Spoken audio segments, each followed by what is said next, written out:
Hello everyone, welcome back to the channel. My name is Jorvik and this is episode 3 of Fandom Friendly. In this episode we are going to be talking about the Acolyte, the show, and just like its recent cancellation, which I think is unjustified, but we will get into it.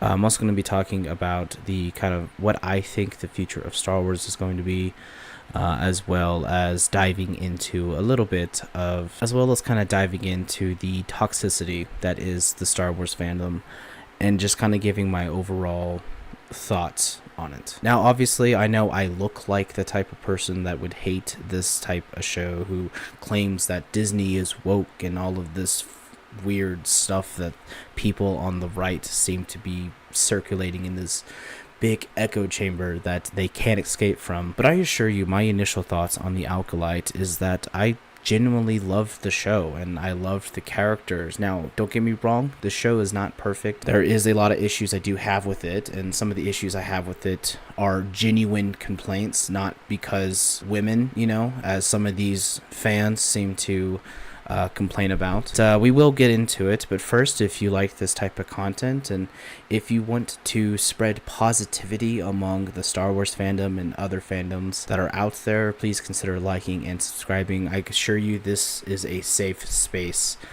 for everyone except for toxic people who want to just complain. But if you want to feel welcomed, then by all means consider liking and subscribing. Anyways, so let's go ahead and get into it. The Acolyte. It's been a month since it's ended, and while I haven't rewatched it, there were a couple key episodes that I did rewatch. Refresher on the big plot points, story beats that from that show. So let's just go ahead and just kind of talk about it overall before we get into the cancellation news and what my thoughts are on that. So like I mentioned, overall, I like the show. I like the High Republic era. This is the first time that we've seen it in live action. Obviously, the High Republic is a relatively new phase in the Star Wars canon, starting with the High Republic books that came out. I want to say it's been a while, 2015, I think, right around the time Disney, or a little bit after the time Disney bought Star Wars, so probably around The Force Awakens. So 2015, I believe, is when the first phase of the High Republic era was coming out. Of course, we've also had some comic books related. We've also had some video games related, specifically Jedi Survivor that came out. Was that early last year? There is a character that comes from the High Republic, and it just helps build out some of that world building from the books. Personally, I wish the show was more deeper into the High Republic. The show takes place about 100 years before the events of the Phantom Menace, so the Skywalker saga as we know it, and kind of show us the beginnings of this.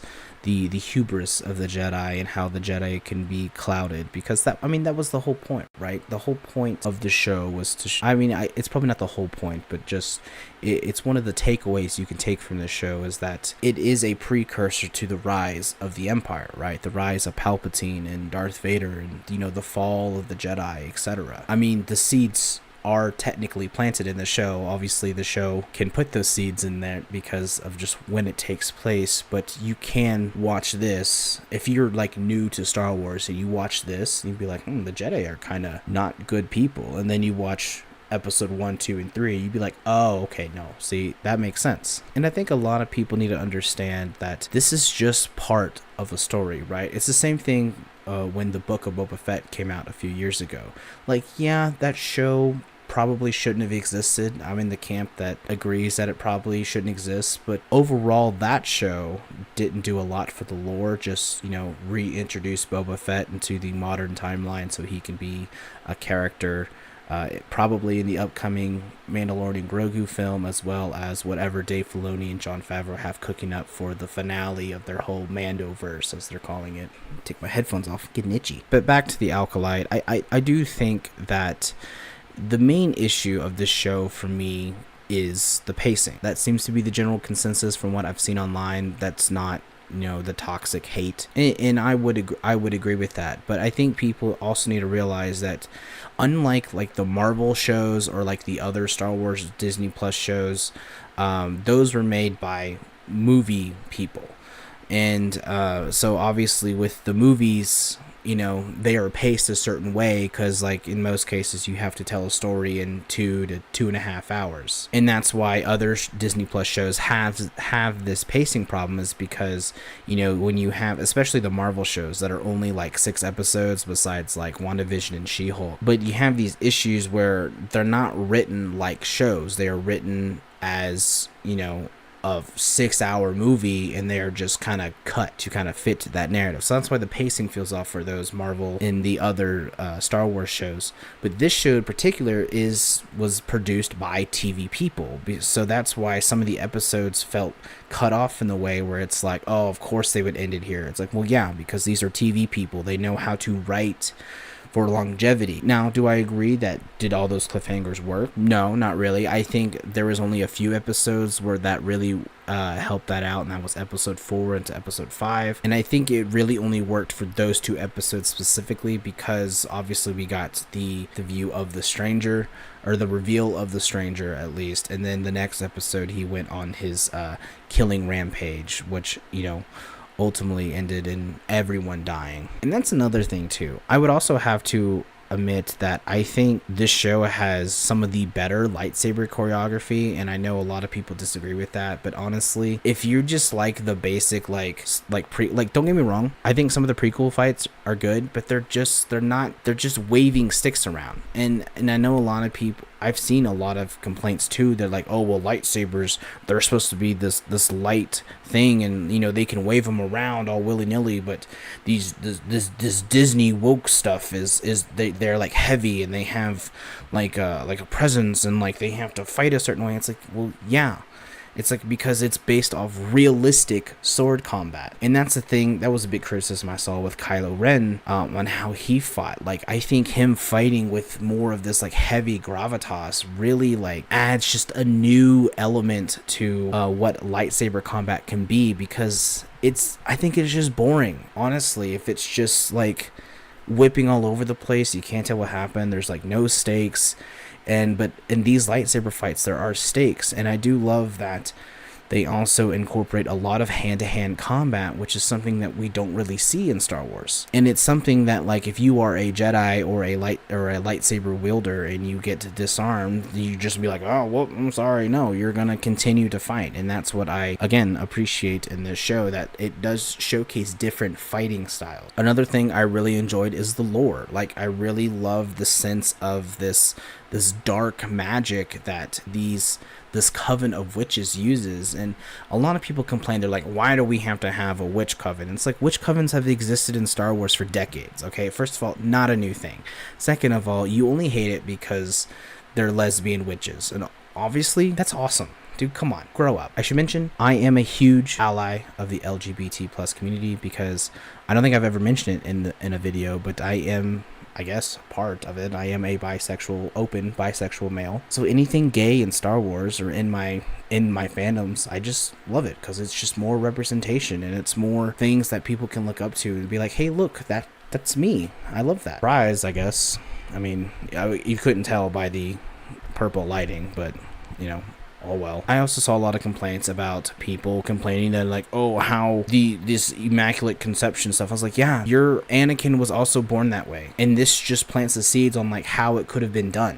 Witches using the dark side of the Force, using these weird rituals and stuff that we didn't really get to see fully played out, but I would love to see exactly how that works. I don't know, it's just really annoying, because it's like, all this like this Twitter echo chamber of just all of these, actually I won't even call them men, they're mostly boys, they're children, who complain about all of this woke stuff that doesn't exist. Just because a black person exists in a show is not woke. Okay, you clearly don't know how casting works or storytelling works, because I mentioned this in the Snow White trailer reaction video. If you haven't seen that, it's on the channel. A lot of people complain because Rachel Ziegler is not white. She doesn't represent who Snow White is, and all that kind of stuff like that. I disagree. I think Rachel Ziegler probably auditioned for the role. Maybe she was probably, on the list of actresses that Disney wanted for the role, because she can sing, all right? Just keep that in mind. And she was just the best singer and probably the best person to embody this role. It wasn't because Disney wants to have a Latina play Snow White. That's not it. It's not that deep. Okay, you can also argue that with the Little Mermaid and Halle Bailey, and how she was probably the best person for the role, not because she was black and Disney needs to fill a quota, but it's because she is a great singer and she could play the role. Also, these characters are fantasy. They're not real. They're not based off of real people. Because I do agree with like the whole thing with Netflix, like a couple years ago, having a Cleopatra show and casting an all black cast. I do think that was a little much, because Cleopatra, one, she wasn't African, and most people in northern Africa, specifically in Egypt and like Algeria and like the Red Sea and like into the Middle East, they aren't black. Most of them are, brown. And obviously, when you get further north, they're more fair, lighter skinned. So like that, I get, when you look at it logistically, these fake characters that don't exist in the real world, why do you care so much? Why does it bother you so much that there is a black main character? There's a black woman main character. Why?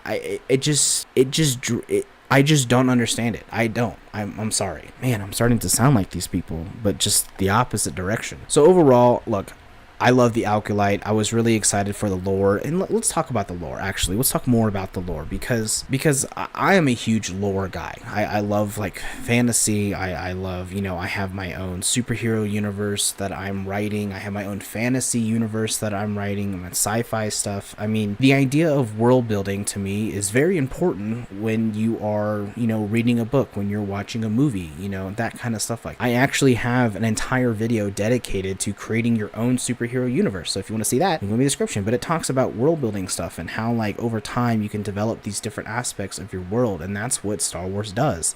That was the whole point of the expanded universe, was to establish new stories, new points in time, new characters that, oh, hey, this is what this character was doing in the background while this was happening. I mean, like, I do really enjoy that stuff, and that's why I think shows like Andor really, I think Andor is the best. I think that's peak Star Wars, personally. I think that is what I want Star Wars to be as a fan. Like, it's just like, I love seeing these grounded characters, navigating, the world that we're already familiar with, and that's why I really liked Andor. Same thing with Ahsoka. I mean, obviously with like Ahsoka and Boba Fett, and you can argue with The Mandalorian at least as well. All of these shows, and Obi-Wan Kenobi, like all of these shows, these are characters that we already know. Ahsoka, for a great example, was that the last Star Wars show came out last year? I really liked Ahsoka as well, and I think the whole mythology around like Peridia and like in how Dave Filoni just entwined a little bit of Norse mythology. I mean, obviously, I'm a Norse pagan, so that stuff I really resonate with, but like just the idea that like, Night Sisters of Dathomir, they're not actually from this galaxy, they're from a completely other galaxy that we've never been to before, and like all of these like other magic stuff that goes into play. Like I just love that stuff. And then of course that show ends on a cliffhanger, with Baylan Skoll looking for Abeloth, who is like this forced creature woman in the Star Wars lore, who we've never seen in live action before. I think she's mentioned in like legend books and all that kind of stuff like that. But, it's something that I'm looking forward to in Ahsoka Season 2. Plus, Thrawn. Awesome. And I think that was the big downfall of this show as well, is that none of these characters we know. Obviously, there is Vanessa Rowe, who, if you read the High Republic books, she is in those as like a child, like a young Jedi and all that kind of stuff like that. She's really the only familiar character that if you've read those books you would recognize and kind of be like, okay, like I get this character. But the overall world building I really enjoy, because like we have Chimere, who is played by Danny Jacinto, who I think deserves better, because I find him as a villain very menacing. The way that he, very big highlight of the show, when you first meet him, he's kind of this bubbling fool, and that's something that a lot of villains do, like in the Star Wars universe. So it's not the first time this has happened, and just the way that he can just switch to this like menacing villain and then back to a more caring person, like he did with Osha in the latter half of the season. And just, I want to learn more about him. Plus, he's probably a we got a shot of Darth Plagueis in this show, who we've never seen in live action before. He's been in Legend stuff. Seeing him for the first time as this dark entity on this island, we don't know anything about him. So I hope somehow we continue this thread, whether it be a sequel book or a comic series. I mean, I just really hope that Disney and Lucasfilm find a way to just continue the story. With that being said, let's move on to the news this week that the Acolyte was canceled. Deadline, I mean, many people reported it, but I saw the first one I saw was from Deadline. Obviously, I'm upset about it. I mean, it's not like the end of the world for me. But it's still just like, we're not going to see these characters again. And it's really upsetting because contrary to the popular opinion, I think the acting was great in the show. Don't get me wrong. Not all the acting was, solid A+ S tier. I mean, there are dips in there, but for the most part, the acting was generally good, especially from Lee Jong's character, Soul. And it's just so disheartening as well, because my man learned English for this role. Learned English. In like a lot of people, again, the toxic fans criticized his role because he was very stilted. He wasn't animated enough and blah, blah, blah, blah, blah. But yeah, because my man, this is a second language to him. He's never spoke English before. And these people who don't know what it takes to learn a new language, not only performing it in a TV show is just baffling to me. Like the way that people just can't comprehend, most of the world just doesn't speak English. It's just crazy to me. Maybe it's just an American thing. I, for one, love English. Or I'm sorry. Whoa, hold on. I, for one, love language is what I meant to say. I'm currently learning Icelandic. I'm learning Swedish. I've dabbled in Spanish because I am Hispanic, obviously. And obviously I took, not obviously, you don't know anything about me.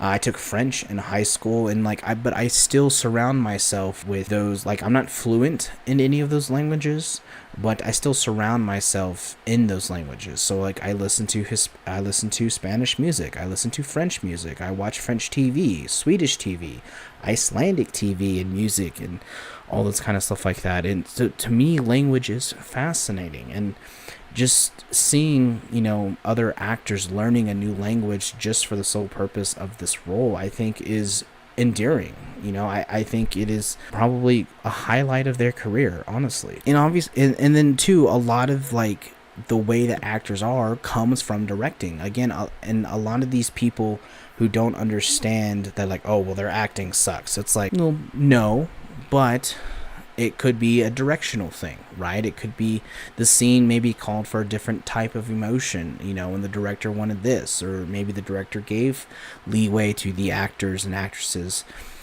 to form their own version of the character, because that's ultimately what happens. I mean, for all of the stuff that I've seen, by the way, if this is your first time seeing me, I am a filmmaker and director and writer. So all of the actors that I've worked with, I did give them leeway, but at the same time, as a director, I made sure, hey, this is the emotion of the scene. This is how I want this character to act. This is how I envision them to act. This one happened before. This is what's going to happen after. Like, there's a lot that goes into it. It's not just, all right, read the lines off the page and action.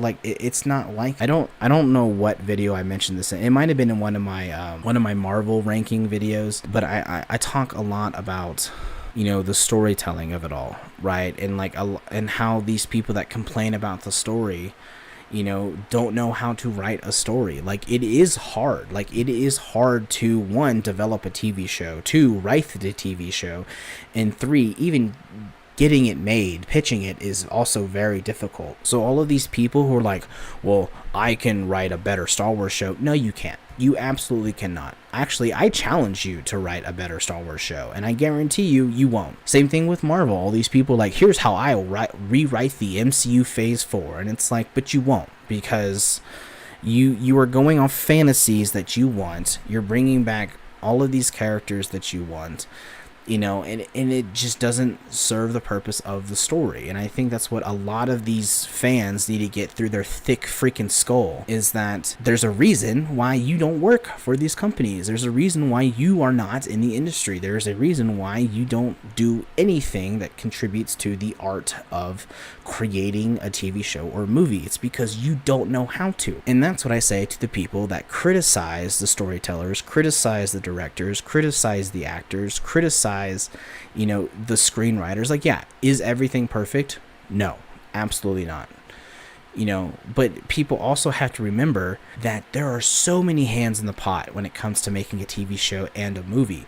You hear all the time about these directors, a big one, Josh Trank, who did the 2015 Fantastic Four film. Was that a great movie? No. Do I blame the actors in it? No. Do I blame the screenwriters? A little bit, but because of studio interference. You have these guys and these men and women in suits who think that they know best, and because their whole point is to make money. If they're the people footing the bill for the film or TV show, they get to make all the decisions. That is what an executive producer is. When you see that title, executively produced, it's because they're the people whose money they're using to make the film or TV show. So yes, ultimately they get to decide if they want this character, if they don't want this character, change this story element, let's add this. Another big studio interference thing was The Thing, the remake that came out, oh gosh, when was that, like 2011, whenever that was, the prequel to the original Thing. They shot that all practically, horror practically and everything, and the studio's like, nah, let's just CGI it, and that's why it looks bad.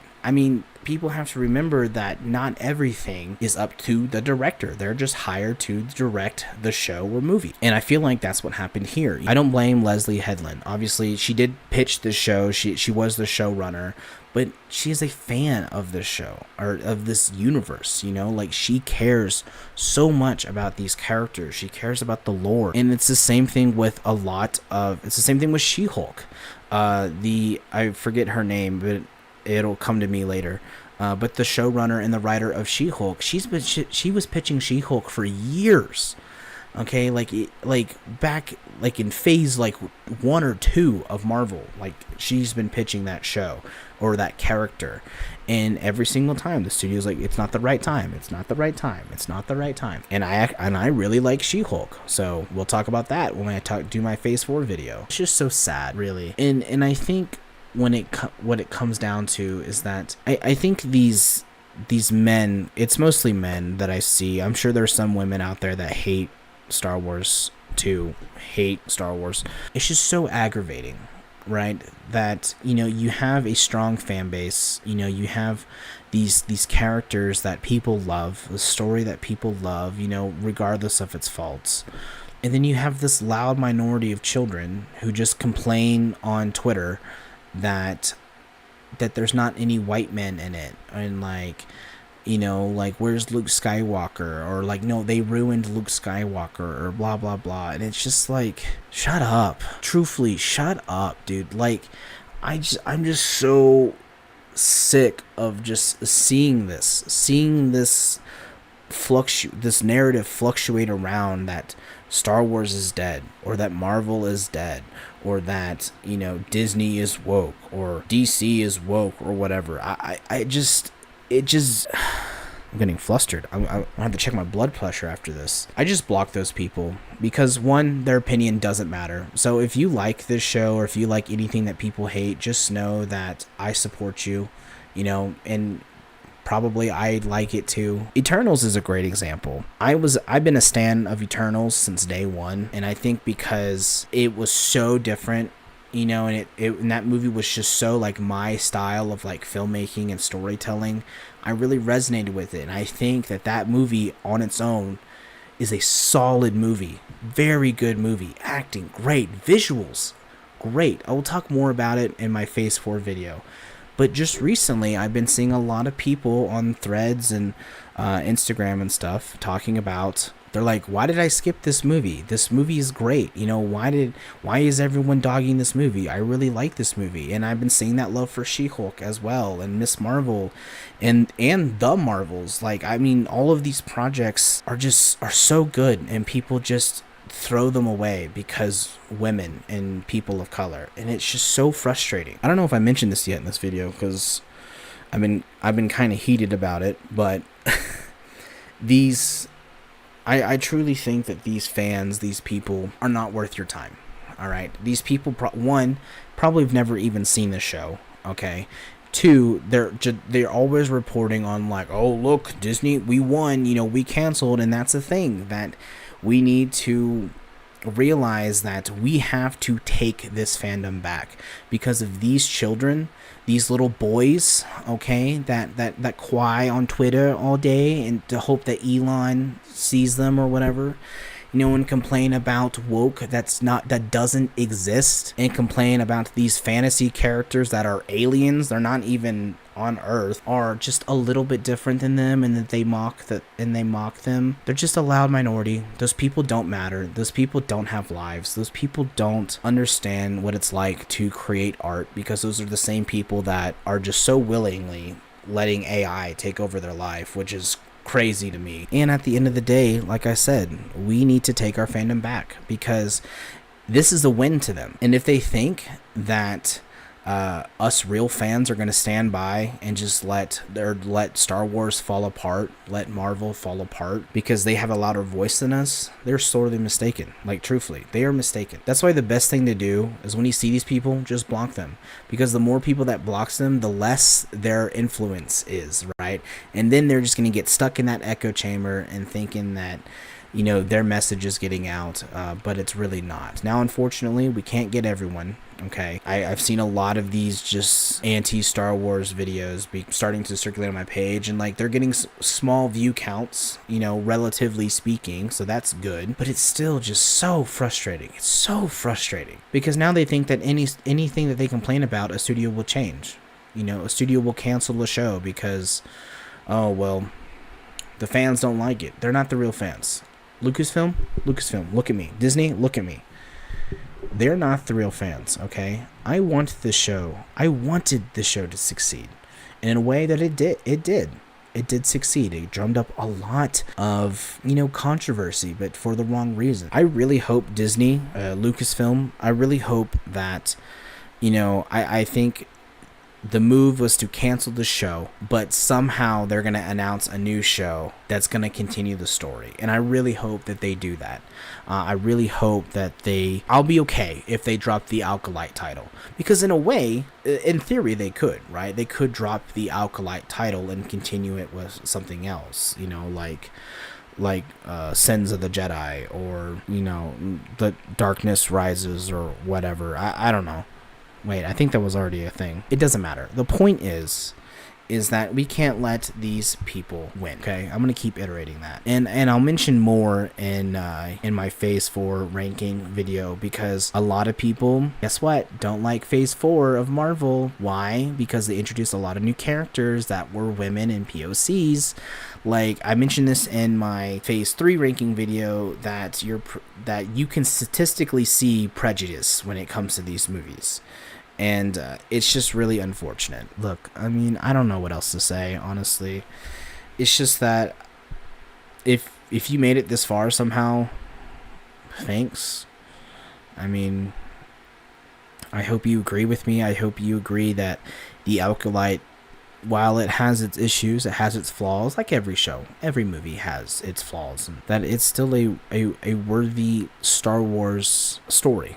It still deserves its spot in the canon, just like the sequel trilogy. Like, there's a lot of the sequel trilogy that I agree is not good, but for the most part, I think the sequel trilogy does a lot for the lore of Star Wars. I think Ahsoka does a lot for the lore. I think this show does a lot for the lore. It doesn't have to be a beginning, middle, end story, okay? This is just a chapter. This is just a book, just like the Book of Boba Fett. This is just a chapter in the overall story, It just helps fill in some of those little details, you know, that maybe aren't fully explored in the books or the comics or the films, you know, and I'm perfectly okay with that. Like, I'm perfectly okay with having these little miniseries, you know, explaining new characters, you know, explaining new plots, you know, explaining new elements to a perspective that we didn't even conceive about. I mean, there's just so much good in the Star Wars universe. There's so much good in the Marvel universe. There's so much good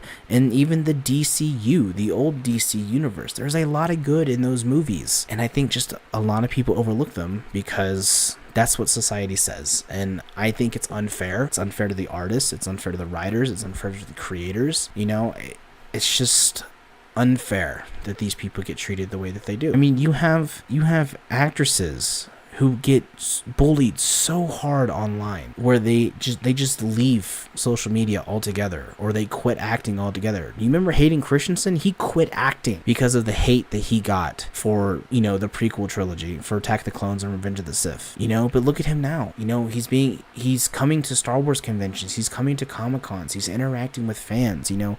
He's been brought back to Star Wars. Like, that's incredible. Like, and that's the type of love, and that's the type of a thing that we need in this fandom. We can't let these bullies, these harassers, these children, these little boys that cry about everything, we can't not let them win. We need a drink, and what time is it? It's 8 in the morning. Time I'm filming this, and I need a drink already. But anyways, guys, that's it for this video, this episode of Fandom Friendly. I just wanted to just air out my grievances, you know, and I hope, in a way, I hope I resonated, maybe open your eyes a little bit to this. And if you're one of those Star Wars fans that love the show, please let me know. What was your favorite thing about this show? You know, what could have they done better? You know, what is something that you would have hoped to see in season 2? You know, let me know below. And if you're a fan that's going to come on here and criticize me because I like this show, I don't want to hear your opinion, because I know it's wrong. And I know you're just doing it just to clout chase. And I think you just really need to look at yourself and think, is this truly who I want to be in life? Because at the end of the day, you're not going to have anyone there for you. No one's going to be on your side. You know, you're not going to have the warm, welcoming, you know, fandom that is the Star Wars universe that I know exists. Because I've seen it. I've lived it. I am it. That'll be it for this episode of Fandom Friendly. Again, hope you enjoyed. Hope I opened your mind in some way. And if not, don't let me know. But anyways, guys, my name is Jorvik. I'll see you in the next one.